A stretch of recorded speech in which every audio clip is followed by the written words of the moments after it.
కలెక్టర్లపై CM Revanth సెటైర్లు. AC రూముల్లో కూర్చుంటే ఎలా, బయటకు వచ్చి ప్రజల సమస్యలు తెలుసుకోవాలని చెప్పేసి ఆయన మాట్లాడిండు.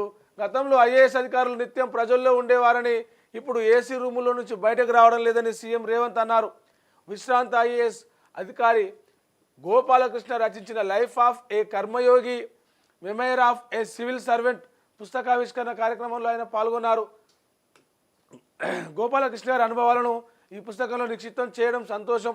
6 దశాబ్దాల తన అనుభవాన్ని నిక్షిప్తం చేయడం పెద్ద టాస్క్. ఏదైనా కొనవచ్చు కానీ ఈ అనుభవాన్ని కొనలేం అని చెప్పేసి ఆయన మాట్లాడిండు.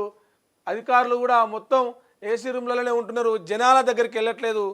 జనాల దగ్గరికి పోతే ప్రభుత్వం చేసే పనేంది, అధికారులు చేయాల్సిన పనేంది, ప్రభుత్వం ఏం చేస్తుంది ప్రజల కోసం అనే విషయము జనాలకు తెలుస్తుంది. కాబట్టి అధికారులు ఏసీ రూముల్లోంచి బయటికి రావాలి, ఏసీ రూముల్లోంచి బయటకు వచ్చి ప్రజల కోసం పనిచేయాలి.